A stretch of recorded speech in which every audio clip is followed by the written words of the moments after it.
बिस्मिल्लाहिर्रहमानिर्रहीम। Class 11 subject economics, topic industrial policy of 1948 and 1956। आज का टॉपिक जो है वो हमारा यही है, इंडस्ट्रियल पॉलिसी 1948 और 1956 की जो थी वो क्या थी, उस पर बात करेंगे। पहले 1948 की बात करें। श्यामा प्रसाद मुखर्जी जो हिंदुस्तान के इंडस्ट्रियल मिनिस्टर थे, उसने ऐलान किया कि इंडस्ट्रियल पॉलिसी पार्लियामेंट में उसने ऐलान किया 6 अप्रैल 1948 को। तो उसके जो इम्पोर्टेंट फीचर्स हैं और इफेक्ट जो हैं वो नीचे हैं। गोया के 6 अप्रैल 1948 को हिंदुस्तान के इंडस्ट्रियल मिनिस्टर श्यामा प्रसाद मुखर्जी ने पार्लियामेंट में ऐलान किया इंडस्ट्री पॉलिसी के बारे में, और उसके जो मेन फीचर्स हैं और इफेक्ट्स हैं वो नीचे हैं। पहला है development of industries in those areas where industries have not made any progress.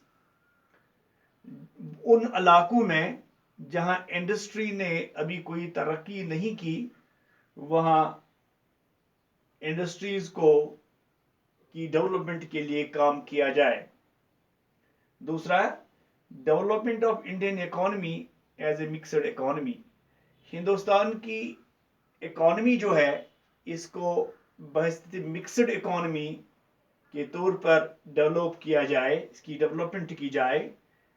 Mixed economy के माने हैं private sector as well as public sector, दोनों सेक्टर जो हैं वो साथ साथ काम करें और उनकी तरक्की हो। तीसरा है industries were categorised in the 4 following categories. 4 categories में इंडस्ट्रीज को तकसीम किया गया। पहला है industries exclusively under central government. Industry का एक हिस्सा जो था उसका कंप्लीट कंट्रोल जो था वो सरकार का था।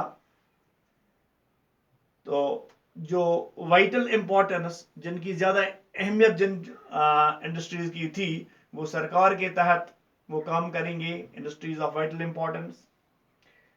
Next is industries having both public and private sector involvement. इसमें यह भी कहा गया कि प्राइवेट और पब्लिक दोनों सेक्टर जो हैं वो साथ साथ चलें, उन दोनों की इन्वॉल्वमेंट हो, दोनों की तरक्की हो, दोनों की डेवलपमेंट हो। और अदर इंडस्ट्री जो है दे वर लेफ्ट ओपन, उन्हें खुला छोड़ दिया गया। जो भी इसमें इन्वेस्ट करना चाहता था प्राइवेट सेक्टर में से, वो उसमें इन्वेस्ट कर सकता था। तो ये था 1948 का इंडस्ट्रियल पॉलिसी। नाउ 1956 की पॉलिसी क्या है, इंडस्ट्रियल पॉलिसी, इस पे थोड़ी सी बात करें। इस पॉलिसी के जरिए इंडस्ट्री जो है इनको क्लासिफाई किया गया 3 कैटेगरीज में। इस पॉलिसी के तहत इंडस्ट्रीज जो हैं उन्हें क्लासिफाई किया 3 कैटेगरीज के तहत।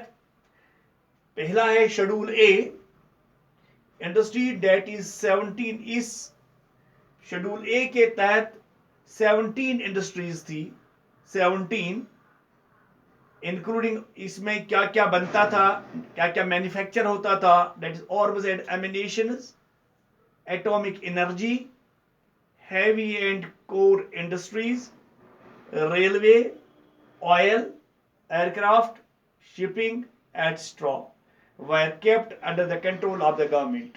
ये चीजें जिनकी हमने बात की ये सीधे कंट्रोल में थी, सरकार के कंट्रोल में थी। ये चीजें जो अभी जिन पे हमने बात की, जैसे arms and ammunition, atomic energy, heavy and core industries, railway, oil, aircraft, shipping वगैरह।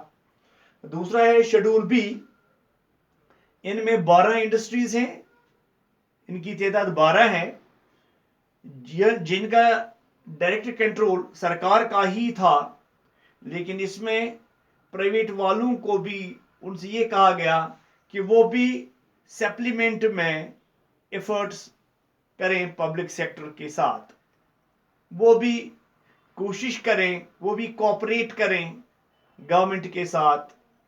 तो तीसरा है the development of remaining industries, जो बाकी इंडस्ट्रीज थे लेफ्ट, ये प्राइवेट सेक्टर के लिए छोड़ी गई।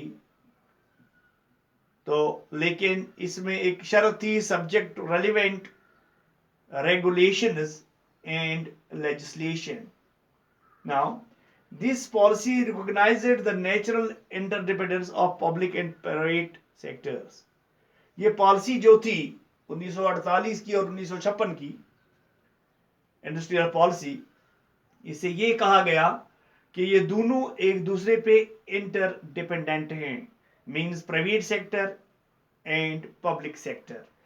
मैं एक बार फिर दोहराऊंगा, पब्लिक सेक्टर हम उसको कहते हैं जिसका डायरेक्ट कंट्रोल सरकार के पास होता है, और प्राइवेट सेक्टर जो है वो इंडिविजुअल्स के पास होता है, एंटरप्रेन्योर के पास होता है, कैपिटलिस्ट के पास होता है। तो small scale and cottage industries जो हैं उन्हें भी इस पॉलिसी के तहत उन्हें इंपॉर्टेंस दी गई। तो डिसेंट्रलाइजेशन हुई इंडस्ट्रीज की इन पॉलिसी के तहत, और इसमें जो बैलेंस एंड कोऑर्डिनेटेड डेवलपमेंट जो थी, तो रिमूव रीजनल इम्बैलेंस, जो रीजनल इम्बैलेंस थी इस पॉलिसी के तहत ये कहा गया कि इस इम्बैलेंस, रीजनल इम्बैलेंस को खत्म किया जाए। And that was today's topic. Thank you.